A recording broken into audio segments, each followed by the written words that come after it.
Olá, pessoal, sejam muito bem-vindos ao Direito na Escola Cast. Hoje a gente está iniciando mais um episódio e dessa vez vamos entrevistar o professor Lucas Andrade, que além de ser o nosso líder que move multidões em todo o Brasil, é também um professor de direito contratado. Seja muito bem-vindo, professor. Obrigado, Natália. É um prazer estar aqui hoje para falar da coisa que atualmente é a que eu mais acredito como uma solução, né? Que é ensino de direito em escola via profissionalização, né? Claro, começamos como voluntários, ainda atuo como voluntário, mas eu acho que a profissionalização muda o nível do jogo e eu acho que com essa história hoje nós vamos te ensinar como realmente conseguir um contrato de trabalho, ou seja, melhorar sua carreira ao mesmo tempo que você muda toda uma sociedade. Aquele tipo de caso que todo mundo ganha. Na profissionalização, todo mundo ganha. Ganha a pessoa, ganha a instituição e ganha a sociedade. Exatamente, é uma via de mão tripla, vamos dizer assim, né?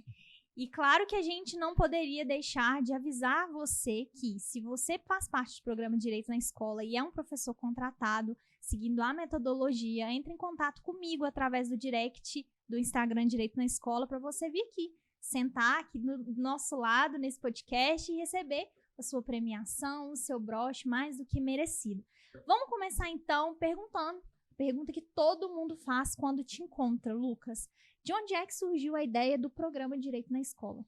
Essa ideia, eu falo que ela é uma ideia viva, na verdade, né? Todo mundo que fez direito já pensou isso pelo menos uma vez na vida. E não só eu acho isso, como a gente tem um dado, né? A gente já rodou pesquisas aí.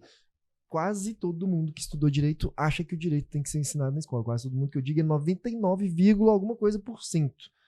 Então, ela já existe por aí. E outra, ela já existe em outros países. Tem país que ensina isso, tem país que já tem isso, já teve em outros tempos. Então, essa ideia é uma ideia viva, mas a gente se colocou, né? Muita gente fala, mas vocês são pioneiros nisso. A gente é pioneiro não porque pensou isso primeiro, a gente é pioneiro porque conseguiu fazer isso primeiro. A gente realmente conseguiu executar. Isso sim, a gente é pioneiro no Brasil porque a gente resolveu investir mais e a gente resolveu levantar e resolver o problema. Qual é o problema exato? Né? 2 momentos eu vi o problema. O primeiro, que eu era um daqueles jovens não contemplados pelo sistema formal de ensino, né? Com déficit de atenção e hiperatividade. Corria a sala inteira, levantava, rabiscava. Os professores, né, cresciam ouvindo que eu era burro, que eu não ia ser nada na vida. Então, sempre foi dessa forma. Até que eu cheguei na faculdade de Direito e eu vi a aula pela primeira vez, uma aula de Direito Civil, do professor Nelson Rosenval, falando sobre indenizações, batida de carro, quem resolve. E eu falei, cara, tinha que ter aprendido isso antes. Essa foi a primeira vez que eu falei, o direito tem que estar na escola. Né? Eu falei, eu tinha que saber. Né? E ao longo do curso, eu ainda jovem, revoltado com a educação, né? Hoje eu mudei a minha postura, a minha visão, mas eu falava assim, por que estão escondendo esse conteúdo da gente? Eles querem manter a população ignorante, querem manter a gente sem conhecer a estrutura do Estado. Pensava assim. E depois, quando eu me formei, eu me tornei professor de Direito muito jovem, com 27 anos de idade, eu era professor de faculdade. Então, comecei a dar aula de Direito em escola, que, né, aquele meu sonho de adolescente. Aí eu passei a ter estrutura, eu passei a ter dinheiro, eu passei a ter cargos importantes, comecei a ir a escolas, e aí eu vi um outro nível do problema, que eram crimes dentro da escola, drogas, aluno agredindo o professor, aluno agredindo a aluna, aluno estuprando a aluna. E eu falei, a escola está com muitos problemas, mais do que na minha época de estudante de escola. E aí eu falei, o direito tem que estar na escola. Então, em 2 momentos da vida eu vi isso. Primeiro, porque eu não aprendi. E segundo, porque eu acho que, né, agora é uma tese minha, de tanto afrouxar a corda ali, muitas instituições perderam o controle. Hoje o problema é grave, tanto é que estão matando crianças em escolas. A realidade não mudou tanto assim, né? Piorou. Sim. E só abrindo um parênteses, você acredita que se essa matéria já tivesse sido regulamentada, aplicada, sendo executada, isso teria uma realidade diferente? Traria resultados diferentes para a nossa vida? Eu não tenho nenhuma dúvida. Não só porque eu acho, porque eu tenho dados, mas vou começar pelo que eu acho. Eu acho que mudaria, sim, pela seguinte razão. Eu acho que quando você ensina o jovem sobre crimes, sobre drogas, sobre punições, quando ele entende que ele pode ser punido, pode ser algemado, pode ficar dentro de cela, mesmo adolescente, pode ficar dentro de cela, ele começa a ter medo. Não vai ter por aí, igual eu ouço muito em escola. Vou muita escola no mundo inteiro, todo mundo sabe disso. Ele fica falando assim, dá nada pra mim, sou de menor, dá nada pra mim. Dá. Então, a partir do momento que ele entende a sociedade, ele entende que também tem punição no que se refere a crime, ele tem uma perspectiva diferente e tem ações diferentes. Então, sim. E segundo, a gente tem dados, né? Com tantos anos de programa, a gente tem pesquisas. Um dos nossos livros, a gente fez a experiência de Itumirim. A gente lá foi a primeira cidade do Brasil a ter professor de direito contratado em um município. A gente conseguiu medir dados. O ensino do direito em escola, ele diminui crimes, ele diminui ato infracional, ele melhora a convivência entre alunos e ele melhora a convivência entre alunos e professores. Isso a gente conseguiu medir, fora os outros efeitos que a longo prazo nós vamos saber. Então, eu não tenho nenhuma dúvida, ensinar direito diminui os problemas nas escolas, inclusive crimes e as mortes que estão tendo. Maravilha. E esse programa ele surgiu do inconformismo e já conquista milhares de pessoas, profissionais, há 11 anos. Você imaginava que teria todo esse impacto? Eu imaginava porque precisa ser feito. Eu ouvi uma frase uma vez, ainda nessa minha fase de adolescência revoltada, que fez todo sentido para mim. Eu acho que quando uma boa ideia chega à sua hora, ela acontece. Então, assim, aconteceu por meio da gente aqui, mas poderia ter sido qualquer pessoa. Acho que o direito ele chegaria, sabe? A demanda é alta, é um momento, né? Então, eu imaginava assim. E acho que a gente teve muito êxito nisso porque a gente agiu com o coração na ponta do dente, né? Muita gente chega e fala, nossa, tem muito amor envolvido aqui.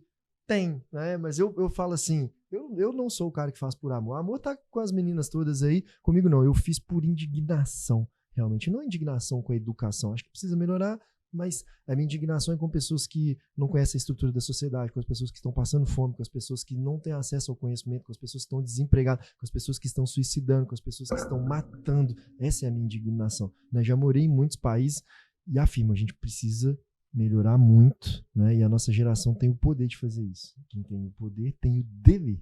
E você foi um indignado que não foi um hater, mas foi alguém que fez o que tinha que ser feito com as condições que tinha à sua disposição também. A gente pode considerar isso, né? Pra ficar falando e reclamando do Sim. sofá já tá lotado, né? No Facebook Exato. reclamando você já tem, né? Acho que precisa de gente pra levantar, e não só levantar e fazer, é levantar, estudar, profissionalizar e fazer. Aí por isso que funcionou. O Eu ia chegar nesse profissionalizar entra aí, né? Não é só fazer. Todo mundo acha que tem uma solução para a escola, solução para Uhum. tudo, né? Os facebookeiros aí têm solução para todo mundo. Mas quem é que realmente quer profissionalizar, investir um tempo da vida, ou quem sabe, igual o nosso caso, investir a vida toda para resolver um problema? São poucos. E isso a gente vê por aqui. Eu ia chegar justamente nesse ponto, porque para fazer isso é necessário ter, no mínimo, uma graduação em direito, porque o direito é um conhecimento muito amplo, muito técnico, mas nós na faculdade não somos preparados para ser professores. Como que você fez isso acontecer? Porque hoje nós temos mais de 5.000, 7.000 membros. Como que acontece isso? A pessoa só tem interesse, ela chega e ministra aula? De jeito nenhum. Profissionalização, ela é o caminho. O que acontece? A gente tem um grave problema na formação de professores hoje no Brasil, tanto no direito quanto na educação mesmo. E eu falo isso de um lugar muito confortável, né? Porque além de professor de direito, sou mestre em direito, sou professor de faculdade há mais de 10 anos, coordeno diversas pós-graduações, faço a pedagogia, né? Estou me formando agora em pedagogia na faculdade UFMG, que é a número 1 do Brasil, sou filho de pedagogo, de professor, então a vida na educação. E assim, a gente precisa melhorar muito a nossa formação. Vamos começar pela formação de professores de direito. Eu acho que hoje o requisito, não é nem um requisito, né? Mas a maior escolha tem sido por pessoas que têm mestrado e doutorado. E nos nossos mestrados e doutorados, a gente aprende a fazer pesquisa acadêmica. Eu, no meu mestrado, eu não tive uma matéria de história de educação, de autores educacionais, de metodologia de ensino. Eu aprendi a pesquisar. É relevante, mas isso não é completo, não forma um professor completo. Tá? Então, a gente tem esse grande problema na formação de professor de direito. E na formação de professores em geral, né, como eu tenho lá na licenciatura na UFMG, ela é, com todo respeito a tudo que tem lá, tem muitas coisas interessantes, mas ela é desatualizada, tá muito no campo teórico também voltada para pesquisa, mas você não aprende coisas como tecnologia, você não aprende sobre negócios, muito pelo contrário, às vezes tem até uma aversão a esse tipo de assunto, né? Então, negócios, tecnologia e o próprio direito. Não se ensina direito nas licenciaturas do Brasil. Então, o professor sai de lá sem saber o que é ato infracional, o que é um crime, que são... Enfim, ele não aprende, a gente tem dados sobre isso, né? A gente fez pesquisa e a gente sabe que os professores erraram muito as perguntas de Congresso Nacional, não sabia o que era, não sabia que o adolescente pode ser algemado, não sabia o que fazer quando acontece um crime na escola, qual que é a diferença do Conselho Tutelar para o Ministério Público da Criança e Juventude. Então, a gente tem um grave problema na formação de professores. E o direito na escola resolveu esse problema, né? Então, a gente forma hoje professores com uma visão, com metodologias que a gente trouxe de vários países diferentes, de vários cursos diferentes.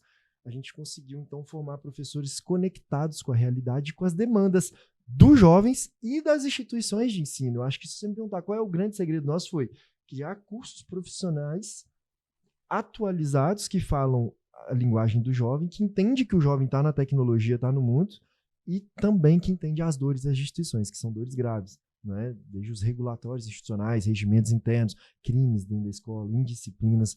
Então a gente entendeu isso, acho que é aí que está a roupagem interessante. E aí você então está me traduzindo o que é o curso de membros, que é o curso de entrada para participar do direito na escola. Mas eu sei que você também desenvolveu a pós-graduação em docência jurídica, que foi um segundo momento. O que te deu o start para fazer esse curso? A pós-graduação em docência jurídica, ela veio dessa necessidade. Eu entendi que a gente tinha um problema de formação de professores de direito, um problema de formações. A gente não pode ficar só no campo teórico, no campo da pesquisa. Então, comecei a treinar os membros do programa, que à época eram os meus alunos e colegas de faculdade, né?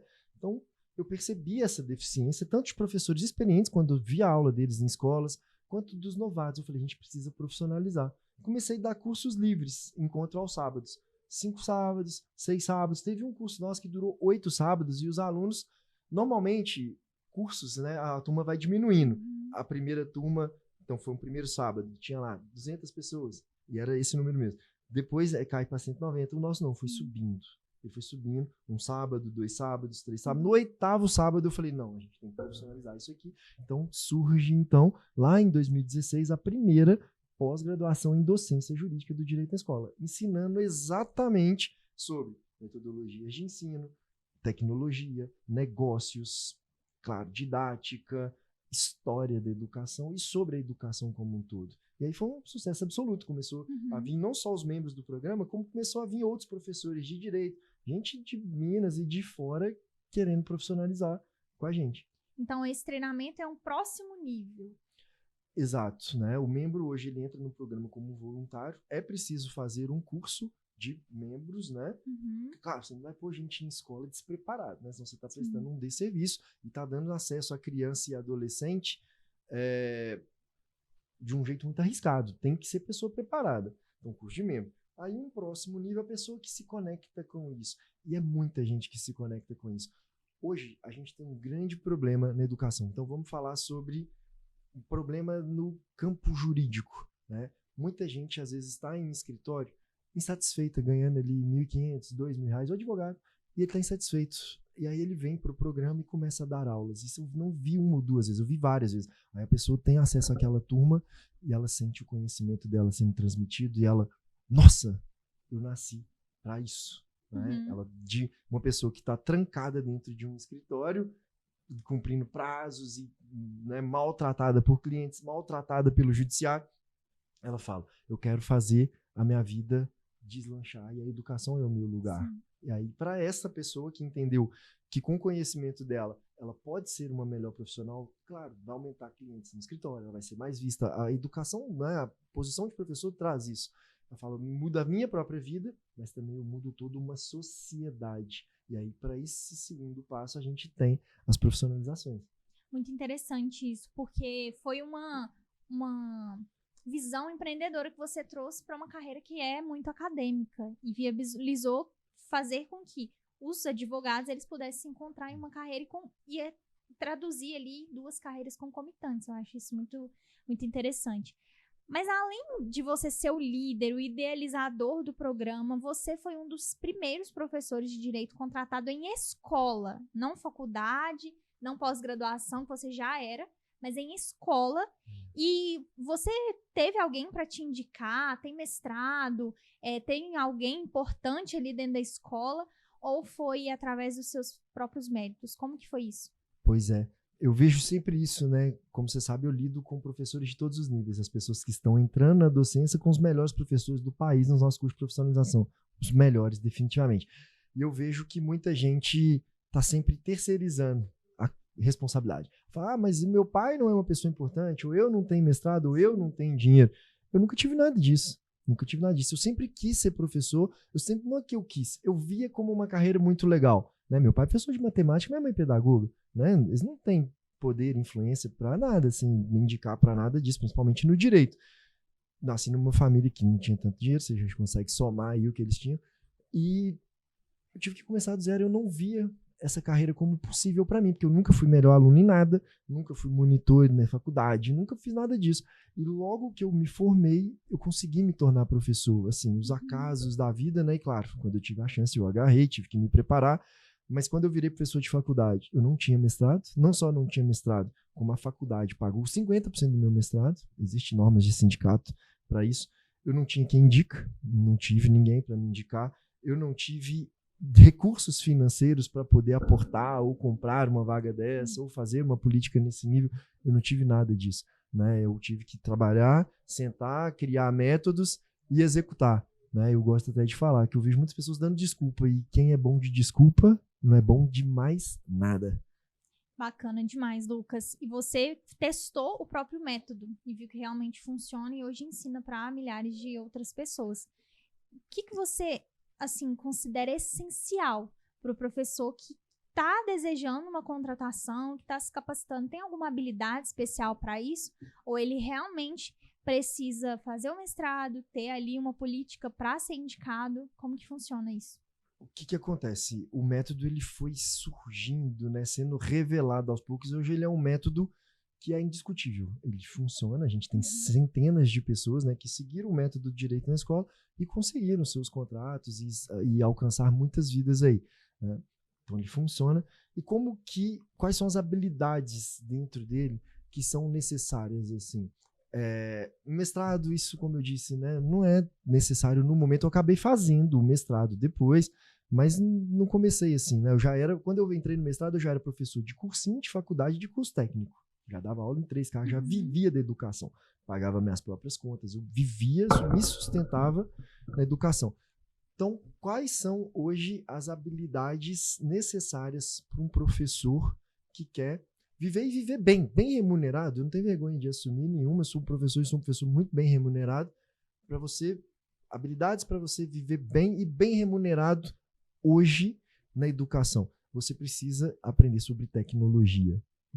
Vou voltar em todas, tá? Mas vou enumerar. Você precisa aprender sobre tecnologia, você precisa aprender sobre negócios e você precisa aprender sobre direito. Vamos lá, vamos começar pela tecnologia. Hoje, eu fico envergonhado aqui, né? Eu espero que o colega aqui ouça não entenda isso como um ataque, ele entenda isso como uma análise de mudança de paradigma de cultura da carreira, né? Depois da pandemia, ficou claro que a tecnologia ela chegou. Então, eu fico envergonhado quando eu vejo colegas chamando um técnico para ligar um data show. Hoje em dia, saber mexer num data show, saber gravar um vídeo, editar, saber usar um microfone, conhecer essas ferramentas de comunicação, isso é material de trabalho de professor. Né? É igual um pedreiro que não sabe usar um martelo. É ferramenta de trabalho de professor. Hoje, ferramenta de trabalho de professor não é só giz e quadro. A tecnologia ela chegou. Então, precisa. Tá? Segundo, precisa aprender sobre negócios. Eu vejo uma aversão muito grande, principalmente às vezes em instituições públicas, sobre negócios, mas a grande verdade é, se você está dando uma aula particular, isso é uma atividade empresarial. Se você vende um curso online, isso é uma atividade empresarial. Se você corrige provas, dá mentoria, você vende simulados, é atividade empresarial. Se você escreve livro e vende livro, isso é uma atividade empresarial e é uma relação de consumo. Né? Isso não há dúvida, está na lei, né? Inclusive, Código Civil, Código de Defesa do Consumidor, você encontra tudo isso. Então, você precisa aprender sobre negócios. Não adianta querer, mas a gente tem uma visão mais humana. Claro, tem que ter uma visão mais humana, mas não pode ser uma visão alienada. Né? Isso é atividade empresarial, você precisa entender essas regras. Você, então, precisa aprender, por último, sobre direito. Né? Por quê? Tanto o advogado quanto um professor de escola, ele lida com questões jurídicas a todo momento. tá? Então, um adolescente, quando comete um crime dentro da escola, você tem que saber o que fazer. Quando o adolescente picha, quando o adolescente te agride, quando o adolescente não cumpre uma regra colocada por você, você tem que saber quais são as formas de atuar, e isso é extremamente necessário.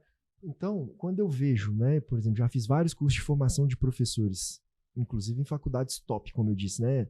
Não vou citar nomes, mas quando você faz um curso de formação para professor, que você não aprende tecnologia, que precisa, um professor preparado, o que ele tem que ter? Tecnologia, negócios e direito. O professor que não aprende essas 3 coisas e cai numa sala de aula, literalmente cai, né, a palavra aqui, ele é um professor despreparado.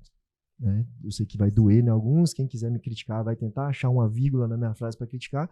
Agora tem gente que vai refletir e vai falar, será que a gente não precisa melhorar? Será que nós professores hoje somos vítimas da educação ou a gente realmente precisa olhar pro mundo e falar, a gente precisa se atualizar? Então a minha opinião é que são esses 3 eixos. Você trouxe a sua forma de contratação e falou sobre as habilidades, mas você citou também sobre um tal método que te possibilitou alcançar a contratação em escola, sendo um dos pioneiros em algo que nem existia e nem se cogitava. Como que isso aconteceu e qual é esse tal método? O método Direito na Escola, eles são 10 fases que você precisa cumprir, né? Uma das fases, claro que não dá para falar todas aqui, você que já é membro sabe, você que vai se tornar, vai conhecer isso lá dentro do nosso treinamento, mas uma das fases é a prova do queijo. Eu acho que essa é uma das fases mais importantes. O que é prova do queijo? Para quem é mineiro sabe o que é a prova do queijo. Todo mineiro gosta de queijo, né? Prova do queijo é, quando você vai no interior de Minas, isso acho que tem em outros lugares também, você experimenta um queijinho daquela pessoa que está ali na cidade turística de graça, um pedacinho. E aí, depois você quer comprar o queijo inteiro. Então, uma das fases do meu método é você ir lá oferecer algo gratuito para a escola, tá? Isso funcionou para mim em escola, em cursinho e em faculdade. Nos 3, eu comecei gratuitamente. Por isso que eu trouxe para o Direito na Escola. Primeiro começou no cursinho. Eu desenvolvi um método para eu mesmo passar no AB. E o que eu fiz? Eu ofertei para o cursinho ensinar aquilo para os alunos deles de graça. E eles deixaram. O método era bom e era de graça. Por que não? Comecei de graça. Virei professor contratado do melhor cursinho de Belo Horizonte. Depois eu ofereci para a faculdade. Esse mesmo método. Falei, deixa eu ajudar seus alunos a passarem. Depois fui contratado pela faculdade. E aí, quando eu vim, né, para o Direito na Escola, eu falei, vou fazer a mesma coisa. As escolas não conhecem ainda um problema, não sabem o que é o direito ainda, não conhecem a matéria. Eu falei, eu vou lá e dar de graça. Tanto é que no Santa Maria, quando eu fui contratado... Santa Maria é o colégio que Colégio você Santa Maria, que é ligado à rede PUC Minas, aqui em Minas Gerais. E você é contratado Sou lá. contratado, carteira assinada. Foi um dos primeiros, se não o primeiro colégio a colocar matéria de direito eletiva no ensino médio. Então, eu já era professor voluntário deles há 2 anos. Eu já dava aula lá há 2 anos. E aí, quando veio a possibilidade de mudar a grade e tal, eles falaram, Lucas, vamos colocar a sua matéria. Por quê? Eu já estava lá. Eles já tinham confiança. Ou seja, uma das fases é a prova do queijo. Né? Sim.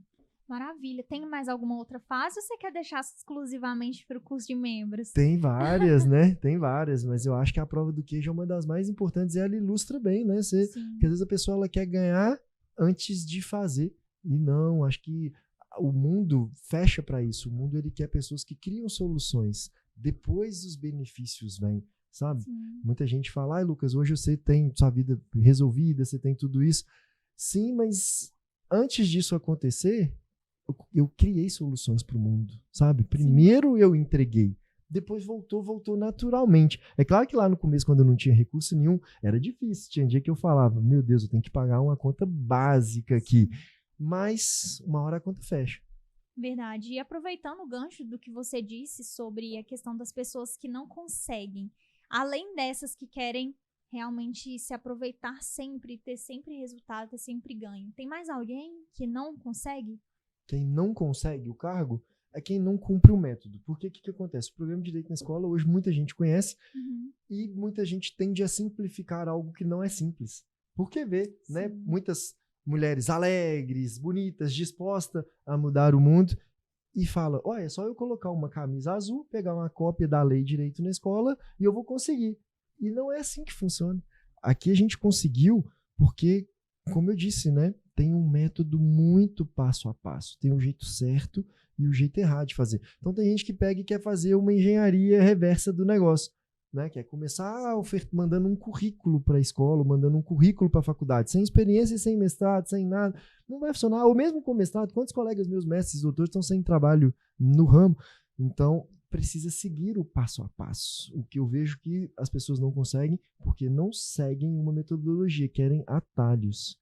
E não tem atalho. Educação, sala de aula, não é lugar para se aventurar. É um lugar que precisa de profissionalizar. Uhum. Empreendedorismo, inovação, tecnologia, docência, são palavras que a gente pode considerar chaves aqui nesse encontro, nessa entrevista. Mas sobre o Lucas, quem era o Lucas antes e quem é o Lucas hoje, que com sua pouca idade, esse é um obstáculo que muitas pessoas sofrem por serem novas demais e sempre acham que não podem chegar lá, não podem nem começar. O que o Lucas de hoje pode considerar para o Lucas de antes, de quem estava lá no início, todo inconformado, todo agitado para mudanças? Tem alguma coisa que mudou? O que você acha que fez chegar até aqui, que pode contribuir com essas pessoas que se acham novas demais e que não são capazes de conseguir? Mudou demais. Eu, com 27 anos, né, eu virei professor de faculdade.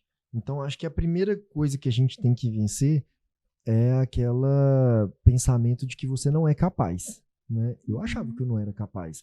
Então, eu precisava de me afirmar. Eu lembro que eu ia para a sala de aula, às vezes, eu parecia que eu estava fantasiado. Eu deixava a barba crescer, eu punha óculos, terno, para não mostrar que eu era tão novo que aquilo poderia me descredenciar.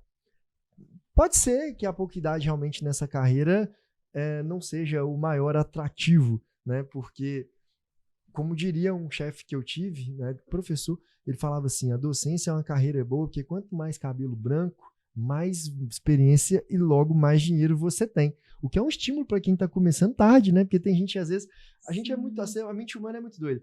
Quando eu tinha 27 anos, hoje eu vejo várias pessoas aí de 24, 25, 26, 27 anos que querem começar, falam, eu tô nova demais. Mas ao mesmo tempo eu lido com pessoas, né, que já são da minha idade para cima, agora já entregando aqui, vamos pensar aí os 40, 45, 50 anos, a pessoa fala, eu tô velha demais para começar. Então qual é a idade certa? A gente tá sempre não se sentindo... O melhor momento é agora. O melhor momento é agora. A gente tá sempre se sentindo não capaz. Então, essa foi a primeira coisa difícil de vencer. Não é fácil vencer isso, tá?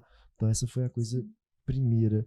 E o segundo foi entender que era um ambiente profissional mesmo, né? Porque sala de aula, qualquer um pensa, o cara é delegado, é juiz, nada de errado, né? Que essas pessoas darem aula, mas elas falam assim, vou lá dar umas aulinhas. Eu acho que isso aí ia começar mal. Sim. Eu acho que para você funcionar bem, você tem que entender assim, tá, beleza, o que é educação de verdade? Deixa eu entrar no ramo, deixa eu aprender sobre educação, deixa eu aprender a tecnologia, aí volta aqui as falas que eu falei, deixa eu aprender sobre o negócio, deixa eu entender o que está por trás. A pessoa, ela tá dando aula, às vezes, numa faculdade e tá com raiva do mercado de trabalho. Né? Não é assim, entenda que para você ter aquela turma ali, alguém teve que atrair via marketing, alguém tem que pagar o seu salário, alguém não é só sobre dar umas aulinhas e chegar a um salário no final do mês. Tem coisa por trás daquilo. Quando você é só a pessoa que suga o negócio, né? Mas eu sou professor de universidade pública. Tá, mas você tem que entender que para isso tem recolhimento de tributos ali por trás, tem conflitos diversos, políticos inclusive, que determinam as diretrizes daquilo. Você não é uma pessoa que, eu faço uma formação humana, vivo um mundo mágico da educação e não tem mais nada aqui além do meu desejo de mudar. Não tem nada disso. É só uma pessoa que não quer entender a realidade do mundo. Então você tem que entender que tem coisas por trás ali e eu acho que entender esse jogo significa profissionalizar. Profissionalizar de verdade, né? Não é só uma pessoa que está sempre pedindo aumento, que está só pedindo coisas e não quer ajudar a crescer essa grande comunidade que é a educação. Então, não sentir que é capaz, profissionalizar, mas profissionalizar de verdade, entender como funciona o mundo, entender como funcionam instituições, entender como os desejos das pessoas que estão ali. Você fala, eu quero fazer uma formação humana. Tá, mas será que a pessoa que está sentada ali, ela não quer um trabalho? Será que ela não quer ter uma vida boa? Você vai ficar só ensinando teoria para quem está precisando de comer? Né? Tem que respeitar também quem está sentado ali. E eu acho que hoje a arrogância intelectual da educação impede as pessoas de olhar para quem está sentado ali, quais são as necessidades reais, que às vezes você é funcionário público, está com seu salário batendo tudo mesmo, mas quem está sentado ali? Será que ele precisa de coisa em casa? Né? Isso é uma arrogância intelectual, uma prepotência que às vezes essa carreira de professor ou os cargos públicos podem nos trazer se você não vigiar. Maravilha, perfeito. Uma entrevista dessas não podia ser de graça, não, porque aqui tem muito conteúdo compartilhado. Tenho muito a agradecer, Lucas, pela disponibilidade em estar aqui conosco, em ter disponibilizado também a execução de todo esse projeto, que não é só dar umas entrevistinhas, criar ali um podcastzinho por trás das câmeras, tem muita coisa envolvida. E para a gente encerrar com chave de ouro mais um episódio, o que esse cargo representa para você e como você pode traduzir ali uma mensagem para quem está começando, quem está buscando algo novo para a carreira e pode encontrar na docência? Esse cargo representa muito para mim. Eu, sendo muito francamente assim, quando eu fui contratado como professor de direito na escola, eu já tinha minha vida profissional e financeira resolvida. Uhum. Mas foi o cargo que mais me encheu os olhos. Assim, eu lembro que no dia que eu recebi a notícia e fui chamado para o RH para assinar a carteira como professor de direito contratado em escola no ano de 2020, eu sentei no chão, eu não acreditava. Eu falei assim, cara, acho que isso não é só uma mudança para a minha vida, né? Isso é uma mudança para a sociedade. Que uma sociedade que aprende seus direitos e deveres, que aprende sobre as regras da sociedade, sobre crimes, o profissional da educação que realmente se conecta, né, com o direito, com a tecnologia, a gente tem o poder de mudar uma nação que precisa melhorar. Então, para mim, ela acendeu uma chama de esperança de que a educação pode ser melhor, de que a sociedade pode ser melhor. Então, para mim, realmente significa uma chama de que estamos fazendo a nossa parte. Nós não somos só uma geração de turistas aqui no planeta Terra, não. A gente está resolvendo problemas que são problemas sérios, como a gente está vendo aí. Tem gente morrendo, professor apanhando, crianças matando e crianças sendo mortas. Então, da nossa geração, não passa. É isso aí. Esse foi mais um episódio do Direito na Escola Cast Professor Contratado com o Lucas Andrade. E para você não perder nenhum episódio, se inscreva aqui no canal do YouTube Direito na Escola. Nos vemos na próxima entrevista. Até mais!